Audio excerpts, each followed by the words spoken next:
visita familiar manda a su hijo a bolear zapatos.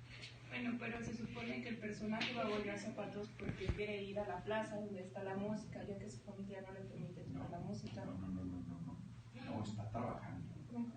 No va porque va a tocar. Ese es su trabajo. O sea, solo quiere ir para ver a los músicos. Pero tú no le permitirías a tu hijo ir a bolear zapatos. Tú le permitirías que fuera a la plaza, tú le permitirías que fuera a ver cómo están las cosas, tú le permitirías cualquier cosa, pero no que vaya a bolear zapatos si tienes una empresa familiar. Segundo, todo ese mensaje apesta así de que no, tú te tienes que sacrificar. Si tu familia dice que no seas lo que son tus talentos, lo que son tus potenciales, lo que son tus fuerzas, si ya estás a un lado, tú, lo más importante es la familia, su integración, que ellos lo hacen por tu bien. No, ese es justo el mensaje. No, que quién dice.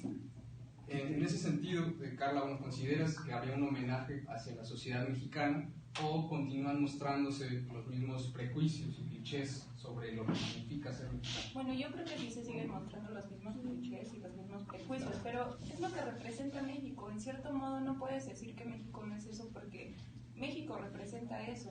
Más bien creo que debería de haber una aceptación a lo que somos y representarlo, pero cambiar nuestra ideología. Eso es lo que yo pienso. En ese sentido, ¿viste ahí en la película Eso Somos? Bueno, sí siento que representa algunas características de lo que ve en la película. Por ejemplo, la mayoría de la población no vive en una ciudad urbanizada, vive en pueblos. Los pueblos se comportan de esa manera, por lo menos yo tengo familia en pueblos. La mayoría de la población está en las ciudades. El paso de lo rural a lo urbano es absoluto. La votación, por ejemplo, se decide fundamentalmente en las ciudades. O sea, ese fenómeno cambió. Y ese fenómeno es una caricatura de las familias. Claro que las mujeres en nuestra sociedad, las abuelas, juegan un papel muy importante. Yo crecí con mi abuela materna y son mucho más importantes que las figuras, que las figuras masculinas.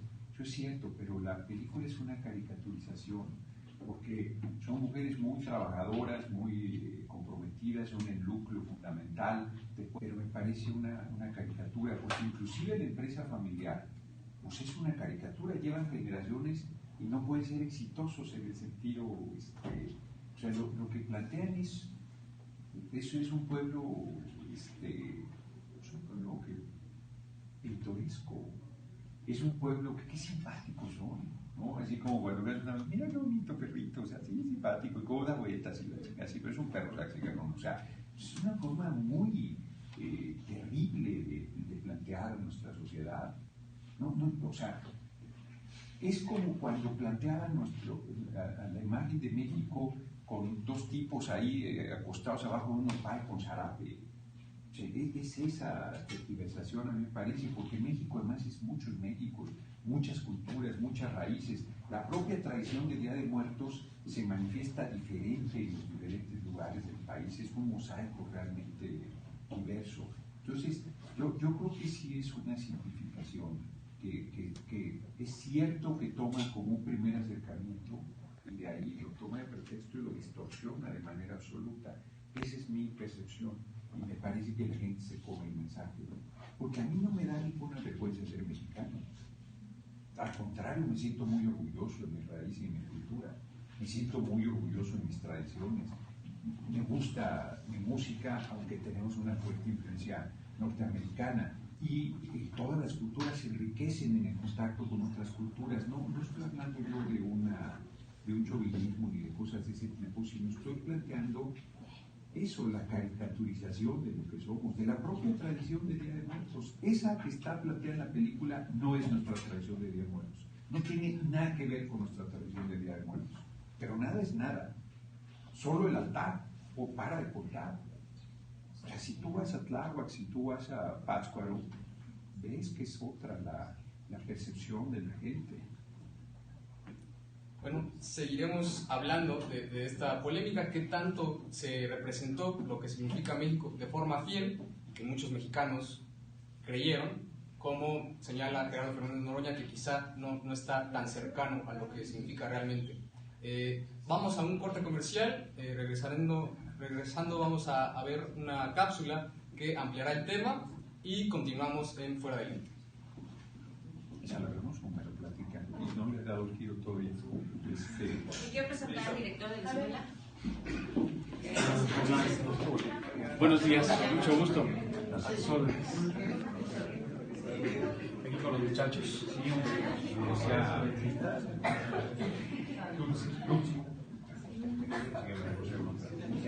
ya ganó el tren. Vengo desde la mañana.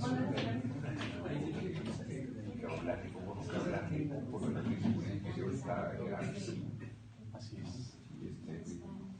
Pues es lo de la semana. Vamos a tener que entenderlo de manera prioritaria. Sí, estamos atentos. Pues estamos muy atentos, muchas gracias. No me despido todavía. Muy bien. ¿La cápsula la vemos o me la platican? ¿Perdón? Pero ahorita se comenta sobre eso. No, está bien. No, pensé que era para... ¿Quieren que ponga la mampara?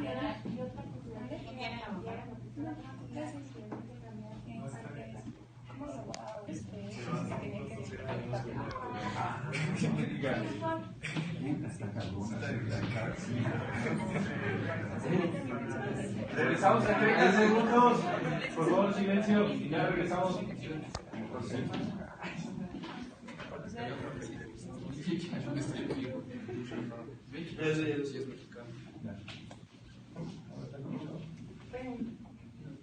Regresamos en 10. Silencio en el estudio, por favor.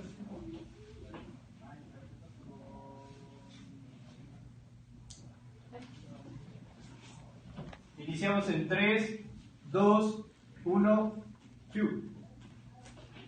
Continuamos en Fuera del Lente, hablando de esta película, pues que es uno de los temas del momento, Coco, que prácticamente todos los mexicanos han ido a verla. Y bueno, en ese sentido, hay quien dice que Coco es una carta de amor hacia México. ¿Qué tan cierto es esto, Carlos?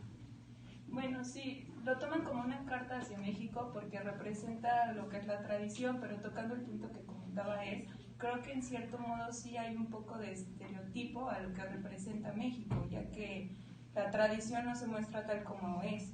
Sí, podríamos tomarlo como el sueño mexicano bonito. No sé si entraría bien así el concepto que estoy dando, porque te muestran que a pesar de que México está jodido, no tiene los medios, sigue siendo bonito por su esencia, como la idea de que México, a pesar de que se ha golpeado 1.000.000 de veces, siempre va a ser bonito y se va a levantar. Y en esa idea pues hay mucho de resignación, ¿no? De que si ya no puedes hacer algo más, eso será parte de tu futuro. Pero fíjate, yo creo que esto de la carta de amor es parte de un sector de la población que solo reconoce su valor si el reconocimiento le viene de fuera. O sea, si de fuera no hay ningún comentario al Día de Muertos, o sea, tú vas a poner tu altar, son tonterías, no importa, tal, ¿no? Pero entonces si lo ves en Coco, cabrón, no sé, porque es moda, en este momento es moda. El tema México y sus altares y las tienes modas, ¿no? Y mañana se les olvide, la moda va a ser otra cosa, ¿no? Es la utilización de una situación en un momento dado. Entonces esta parte de que te tiene que venir de fuera el reconocimiento, que lo ven entonces como una carta de amor, ay, qué importantes somos, y así, qué fuerte y tal. No, pues eso yo no necesito que nadie me lo diga. Nuestra raíz cultural es poderosísima, es tan poderosa que ha servido de barrera para que no se vaya a todos Estados Unidos todavía más fuerte sobre México y sobre todo Latinoamérica. Yo que he viajado mucho hacia Latinoamérica nos dicen, no, si no fuera por México, porque México en todas sus películas, tú vas a Latinoamérica y toda la gente ha visto las películas de Pedro Infante, de Javier Solís y de Jorge Negrete de la época de oro del cine mexicano, y los programas de televisión también, todos los derechos y con todo el contenido que tienen, y las críticas que pueden hacer al contenido. No, nuestra raíz y nuestra fuerza es muy importante. México es la 13ª economía del mundo. Es un gigante y muchos mexicanos piensan que en su país vale madre, que es cualquier país y que no es importante en el concierto de las naciones. Pero yo también creo que es una carta de amor por la situación que se está viviendo con la relación de Estados Unidos con México, en cuanto a los inmigrantes y cómo Donald Trump se está comportando con los mexicanos. Es por eso que lo denominaron como una carta de amor, porque está valorizando supuestamente la tradición mexicana y que está aceptando que México es importante para el mundo, especialmente para Estados Unidos. No, yo creo que justo a mí cuando me dijeron que viera la película, no, es que es muy más en este momento que el acoso. No, lo que están diciendo es quédense allá en su país, tan pintoresco y tan simpático, con sus familias, intégrense, no es un asunto de miren cómo enriquece nuestra cultura, miren, o sea, es como la discusión que tenían los españoles, si los pueblos indios tenían alma o no. O sea, no miren si tienen alma, no miren si son seres humanos. Miren qué simpáticos son, o sea, cuando se lo decía. No, bueno, eso es un dato absolutamente racista, o sea, es una infamia. Miren, yo venía hoy en la mañana para acá en la Neura porque no quería hablar de esto, me parecía una trivialidad hablar de Coco. Cuando ayer la Cámara de Diputados aprobó la Ley de Seguridad Interior, que en realidad es el estado de sitio en México. ¿Qué es eso de estado de sitio? Que hay gente que dice lo que existe es un golpe de estado para que cambie país, porque no entiende que un golpe de Estado es el ejército rompiendo el marco constitucional y rompiendo y apropiándose del poder de manera ilegal. Eso es un golpe de Estado. Y hay quien piensa que se necesita un golpe de Estado, pues no entiende nada, eso iría todavía más atrás. Pues lo que ayer sucedió es un paso en ese sentido, porque, y quería yo en realidad hablar de eso y no de esto de la película, porque es muy grave. O sea, lo que nosotros fuimos diputados, yo fui diputado 2009-2012, en la época en que Calderón se robó la presidencia, y Calderón sacó al ejército a las calles diciendo que con eso combatía el crimen organizado, bañó en sangre el país, generó una pesadilla, mataban a familias en retenes militares y decían que eran daños colaterales. Cuando iban los funcionarios a las comparecencias ellos decían, sí, y entonces cuando matan a un niño es un daño colateral menor. O sea, es una infamia, han hecho barbaridades. Yo recuerdo bien a una familia Almanza Salazar de Tamaulipas que en un retén militar le mataron a la mujer, a su niño de 4 años en los brazos y a otro niño chiquito. Iban en un auto y el argumento fue que no se detuvieron en el retén militar, no eran narcos, no eran delincuentes, no eran nada. Una señora fue una vez a la Cámara con varios de Juárez y dijo, oiga, el ejército se llevó a mis 2 hijos de 26 y de 27 años, sé a dónde se los llevaron, sé el campo militar, sé el nombre del militar, hace año y medio de eso, regrésenme los cadáveres, los quiero enterrar. O sea, esas historias no son excepción, es una constante donde el ejército se presenta con violaciones de derechos humanos y hoy nos dicen, es que es para legalizar la presencia del ejército. Cuando nosotros denunciamos, es ilegal la presencia del ejército en las calles. La Constitución dice que en tiempo de paz el ejército debe estar en los cuarteles. Y ayer aprueban esto, y con eso no legalizan lo que está sucediendo, no legalizan la presencia del ejército en las calles. Lo que están haciendo es imponer el estado de sitio en México. ¿Qué quiere decir eso?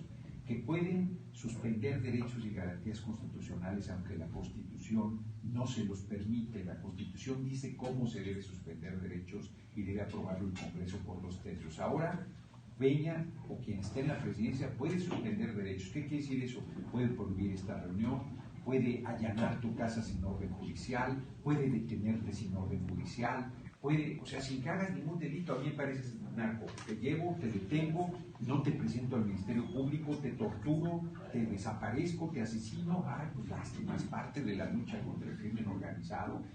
Puedo disolver reuniones, puedo decidir que nadie salga a partir de las 10 de la noche hoy en la Ciudad de México durante varios días, puedo decidir que una manifestación pone en riesgo la seguridad interior del país. Es gravísimo, y los jóvenes es mucho más grave porque a los jóvenes siempre les ven cara de sospechosos y los hacen como les da la gana. Si hoy, que el artículo 16 dice, y termino el largo comentario, nadie puede ser molestado en su persona, en sus papeles, domicilios o posiciones sin virtud de mandamiento escrito de la autoridad competente que funde y motive la causa legal del procedimiento, eso quiere decir que no te pueden cachear si no hay una orden judicial. Y hoy detienen un transporte público, los bajan, los cachean, los revisan. Hoy llegas a un retén en tu carro y te revisan la cajuela, te revisan lo que les dé la gana, te revisan tu persona de manera ilegal. Con esto que dicen que ya lo legalizan, y no lo legalizan porque la Constitución sigue estando por encima de cualquier ley, y esa ley está por debajo de la Constitución. en realidad lo que están abriendo a 7 meses de la elección es el camino para la represión. Y me parece gravísimo. Para las elecciones es una cuestión de método técnico, ¿no? Para que si la gente se quiere revelar ante que no quiera votar por el PRI, puedan hacerlo por manera oficial. ¿A eso se refiere? Vas por ahí, pero es peor. No, lo que quieren es, la gente no va a votar por el PRI. El PRI va a ser derrotado en las elecciones. Y cuando tú salgas a decir, hicieron fraude, te reprimen diciendo que estás alterando, que estás poniendo en peligro la paz y la seguridad del país, y ya es el ejército directo, ya ni siquiera es la policía. Ya no necesitan, yo sostengo que han usado al ejército disfrazado de policía para reprimir al pueblo. Fuimos a hacer una protesta por la venta del campo militar número 1 y salieron con toletes, escudos, cascos, armadura, gases lacrimógenos, todo, y fueron tan bobos que tenían escudos que decía Policía Federal, no decía Ejército. Y yo he sostenido que se disfraza de Policía Federal el Ejército, ahora ya no necesitaría disfrazarse. Pueden mandar al Ejército a las calles a reprimir una manifestación, como lo hicieron en 1968. O sea, es muy grave lo que acaba de aprobar ayer la Cámara de Diputados. Reitero, yo venía acá, qué coco ni que la de las muchachas, yo lo que me tiene neuras y lo de lo que quiero hablar con los jóvenes ahí en la calle de tiempos es de este tema. Como tal, hay una serie de cuestiones preocupantes que han aprobado o que incluye la Ley de Seguridad Interior, como señalas, que prácticamente se inmiscuyan en cualquier asunto de carácter público, se podría decir, y privado incluso. En ese sentido, Carla, ¿qué mexicanos imaginas que hayan aprobado esta Ley de Seguridad Interior? Probablemente los que vieron Coco y quedaron encantados al final. Puede ser, pues puesto que esa película fue como una cortina de humo en cierto punto. Recuerdo que estuvo casi como un mes en taquilla, o sea, y todo el mundo hablaba de Coco, y ni siquiera que Coco hace homenaje al personaje, salen tanto en la película, sino más bien trata sobre la historia del niño. Pero creo que el tema que toca él es más interesante porque menciona sobre la inseguridad que vamos a sufrir más, los daños colaterales que va a sufrir la población al momento de que tú defiendas tu derecho de expresión y puedas expresar lo que tú desees. Entonces, si antes había una censura, ahora ya no va a haber ni siquiera censura, ya vas a estar obligado a decir lo que te diga que tienes que decir, por lo que yo entendí que él mencionaba. No es que te obliguen a decir algo o simplemente, fíjate, los daños colaterales es que están combatiendo el crimen organizado y te matan a ti.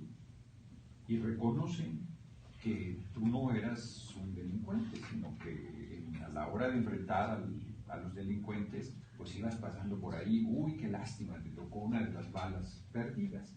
Eso es un daño colateral. El reconocimiento de que hay una víctima inocente y le llaman daño colateral. Bueno, ¿cómo le van a llamar daño colateral a eso? O sea, eso no es un daño colateral, eso es un asesinato a un civil que no estaba haciendo nada, que no estaba cometiendo ningún delito. La Ley de Seguridad Interior es más grave porque nunca vas a legitimar que mates a alguien que no tenía nada que ver. Eso es una brutalidad, es un error, digamos. No. Pueden detenerte y decir que sospechan que tú eres la lideresa del narco en la zona donde vives, sin ninguna prueba, sin que tú hayas hecho ningún delito, sin que tú hayas transgredido la ley, simplemente porque me parece que tú eres la lideresa. Y entonces te llevo, te detengo, te torturo, te hago lo que me dé la gana para que declares lo que yo quiero que declares, ¿no? Y si no declaras nada, pues igual te mato o igual te desaparezco. Que eso pueda hacer el ejército es gravísimo, lo viene haciendo. Pero que además pueda decir que esta reunión que está ahorita aquí, por lo que yo estoy hablando, pone en peligro la seguridad interior del país, porque estoy llamando a la rebelión y a la desobediencia de la gente, ¿no?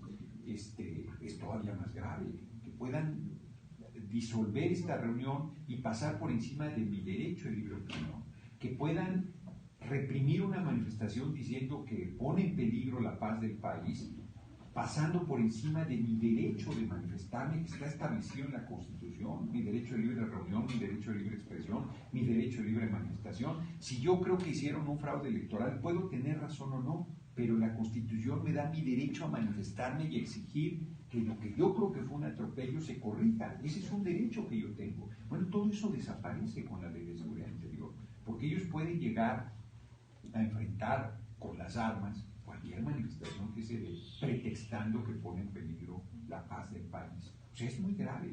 O sea, los gasolinazos que hubo a principios del año y que la gente se manifestó de manera masiva, ellos pueden salir a reprimirlos impunemente con esa ley, aunque esa ley viola el marco constitucional. O sea, la Constitución dice que pueden hacer eso, sí pueden suspender derechos y garantías, pero tienen que pedir autorización al Congreso, y el Congreso, la Cámara de Diputados y Senadores junta por 2/3 debe aprobarlo. Se saltan eso ahora con la ley y suspenden derechos donde quiera, y reprimen donde quiera, y avasallan a la gente donde quiera. Es muy grave. A 7 meses de la elección es particularmente grave, porque lo que quiere decir es que ellos se están preparando para el fraude y para reprimir a la gente si no se aguanta el fraude. Mientras que nosotros seguimos pensando que van a respetar el voto, seguimos pensando que qué bonito es Coco y que qué lindos son los estadounidenses, que nos ven como gente muy mona y muy folclórica y curiosa, y siguen empobreciendo al pueblo, aumentando la gasolina. Ustedes salen de aquí, van a tener un trabajo sin seguridad social, sin aguinaldo, sin pensión, sin jubilación, sin ningún derecho a nada. Bueno, pues es terrible. Y mientras que un número muy grande de jóvenes ni siquiera tiene acceso a las universidades y están en la delincuencia, porque ¿dónde van a estar si no? ¿De qué van a vivir si no tienen ninguna opción, si no tienen acceso a educación, si no tienen acceso a trabajo, si no tienen acceso a nada? Entonces es verdaderamente grave lo que está pasando, y en vez de dar un giro en beneficio de la gente, no, hay que madrear al pueblo, hay que apretarles más, no tienen derecho ni a protestar, no tienen derecho ni a organizarse, no tienen derecho a cambiar el rumbo del país. Pues ¿cómo va a ser eso? Tenemos que hacernos conscientes de eso y impulsar un proceso de cambio. Bueno, en ese caso, desde el periodismo, que sería un contrapeso, sabemos la cantidad de periodistas que han sido asesinados, no solo en la administración de Enrique Peña Nieto, desde Felipe Calderón, perdón. Y bueno, Carla, ¿cuál crees que sería el margen para ejercer el periodismo? Y también te hago la pregunta a ti, con esta aprobación de la ley de seguridad. No creo que se podría llevar a cabo el periodismo, porque si se supone que te van a censurar y no vas a poder, como tus propios derechos, transmitirlos, pues obviamente si tú escribes algo malo de un gobierno, o si das una opinión sobre un texto, así sea una película y digas que es malinchista, pues vas a estar mal, porque es un daño público hacia lo que manifiesta, lo que representa México, y es obvio que es un país que sigue demostrando la impunidad, que ante los estereotipos que mencionaban en la película que se muestran como tal, pues es una realidad. Podríamos darle la credibilidad a la película, que a pesar de que sí, en cierto modo distorsiona un poco la realidad de lo que representa ser mexicano, pero no la realidad de lo que es México. Segundo país de periodistas asesinados en el mundo, con la violencia que ellos han generado desde el poder. Con esta ley, tú investigas. A ver, acaban de matar en un retén militar a una familia. Ellos dicen que eran narcos, y tú investigas y resulta que no eran narcos, sino que era un daño colateral. Lo mejor que puede suceder es que reconozcan que se equivocaron, aunque no pase nada, que impune en la cárcel. Bueno, mataron a 22 jóvenes en Tlatlaya. Dijeron que había sido en un enfrentamiento con narcos. Se demostró que por lo menos de los 22 asesinados, 18 o 15 estaban tirados en el piso, desarmados, y que ahí los ejecutaron. Tuvo que salir en Estados Unidos, como Coco, decir Estados Unidos, la noticia, para que aquí reconocieran que eso era verdad. Detuvieron a algunos militares, hoy están libres todos. Hay evidencias que en la desaparición forzada de los 43 normalistas de Ayotzinapa participó el ejército. No reconoció absolutamente nada. Y eso sin la aprobación de la Ley de Seguridad Interior. Tú haces una investigación de eso y dicen que tu investigación pone en peligro la seguridad interior del país y te detienen, ¿no? Y te mandan a la cárcel en el mejor de los casos, o te desaparecen. Pues, ¿quién sabe qué le pasó? Pues sí lo detuvimos, pero luego, ¿quién sabe qué pasó? ¿Quién sabe dónde está? ¿Quién sabe quién fue? ¿Quién sabe qué cosa? Bueno, Ayer que aprobaron la ley de seguridad interior, estaban deteniendo un grupo de marinos que no sé qué diablos hacían en el Distrito Federal. Yo me imagino que operaban en Xochimilco, porque es el único lugar donde hay agua, en el Distrito Federal, y que se dedicaban a secuestrar, y que habían secuestrado a un empresario y habían pedido recompensa.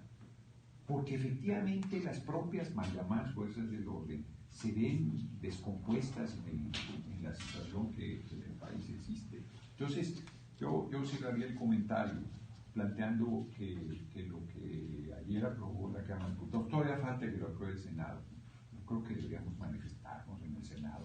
Yo creo que deberíamos hacer un cerco el día que vayan a tocar el tema para que no puedan ingresar y no puedan aprobarlo, y manifestar con toda fuerza y de manera no violenta, hoy que todo es legal, ¿no? Aprobando esa ley, tú haces un cerco al Senado y dices que está poniendo en riesgo la seguridad del país, y van y te reprimen, te quitan de lugar. O sea, si hoy deciden lo que quieren, cuando tenemos en teoría libertades para criticar esas cosas, ¿no? Con esta aprobación de la ley, no, vamos a una situación muy grave, muy grave. Cierro con un comentario optimista. Yo le he dicho a la gente que para cambiar las cosas hay que estar dispuesto a perder el empleo, no a perderlo, dispuesto al riesgo de perderlo, dispuesto al riesgo de perder la libertad y dispuesto al riesgo de perder la vida.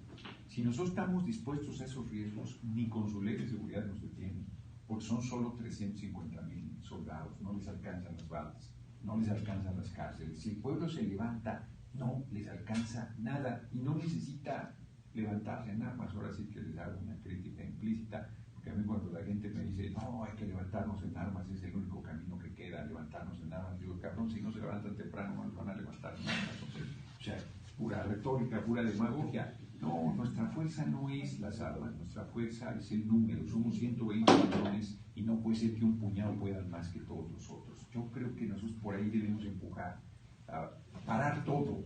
Si el país se para, se cae el gobierno, no te expones, no sales a la calle, no estás manifestando, no estás protestando, no, simplemente te cruzas de brazos y no hay ni una sola actividad si el pueblo se detiene, porque el pueblo mueve todo, y si el pueblo se detiene, no funciona el Senado, no funcionan los aeropuertos, no funciona el transporte, no funciona nada. Es una fuerza muy grande de la gente, y yo ahora con esto que parece que no se va a poder evitar la aprobación de la ley de seguridad, voy a seguir insistiendo que lo que la gente tiene que hacer es eso, cruzarse de brazos, determinar, tirar este gobierno sin violencia, hacer que se respeten sus decisiones y cambiar el rumbo del país en beneficio de la gente.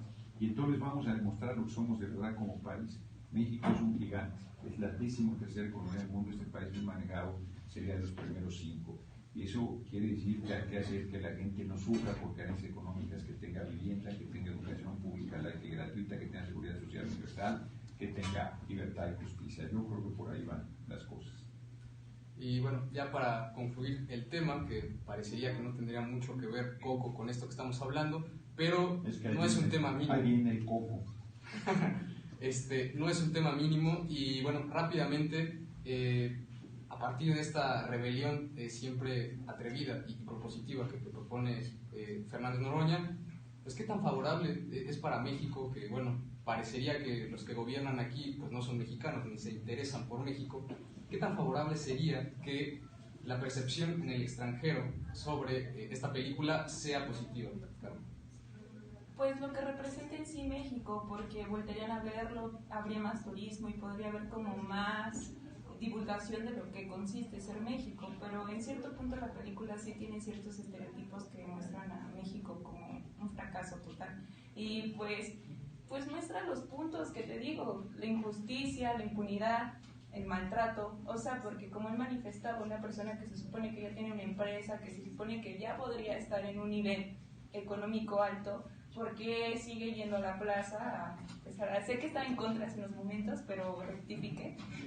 Y no, sí pienso que la película se muestra estereotipos y que no es una carta de amor, pero que se le denominó así por la cuestión política que está ahorita en el extranjero, con Donald Trump y las situaciones que están pasando. Y lo tomaron como aquí de, ay, es que si nos valoran, si nos quieren, o sea, si nos va a volver a ver a México, y como también tapar con un hoyo lo que está pasando con el Tratado de Libre Comercio, que no se ha conseguido nada y aún así siguen como en la 7ª, 8ª plática para conseguir algo, y Trump ya dijo que no va a hacer nada, que no va a apoyar a México y que nuestra economía se va a bajar. Entonces, mostrando que México no puede hacer nada sin Estados Unidos, me hace una total falacia. Y bueno, en ese mismo sentido, Gerardo, igual para concluir, ¿qué deja esta película en todo este contexto social Yo político? creo que está de acuerdo en esencia con lo que dijo Carla en esta última intervención, porque no hay ningún reconocimiento a México. O sea, en realidad hay un racismo muy fuerte planteado en la película y la gente no lo ve. Mucha gente no lo ve hasta el, ¡ay, qué bonito! Y mira, a mi hijo le encantó, ya lo dije. No, ahí hay un trato racista, hay un trato de desprecio en realidad. No hay ningún reconocimiento ni a la fuerza, ni al valor, ni a nada. Y reitero, se ha construido una moda y un éxito comercial en base a nuestra tradición de muertos, que también ahí es tomada como punto de inicio, pero absolutamente distorsionada. Yo no creo que eso va a traer más turismo, porque más los días de muertos son 2 días al año. No estás todo el año festejando los muertos. Ni creo que tenga ninguna cosa positiva. Yo creo que hay un sector de la población, hay un sector de la población que tendría que reflexionar por qué tiene que venirle de fuera el reconocimiento a nuestra fuerza cultural, si es evidente ante nosotros la fuerza de nuestra raíz cultural tan diversa, tan profunda y tan poderosa. Hay que decir que películas extranjeras y que diputados que también parecen ser extranjeros y que no sienten lo que significa México o lo que puede hacer, las posibilidades incluso de trascender desde México. Muchas gracias por acompañarnos y por concedernos parte de tu tiempo, Gerardo. Muchas gracias, Carla, también por proponer este tema que nos llevó a lugares impensables, pero sin duda creo que muy enriquecedores. Muchas gracias a ustedes por acompañarnos una vez más en Fuera del Lente. Esto fue todo. Yo soy Miguel Jiménez y muchas gracias por acompañarnos. Hasta la próxima.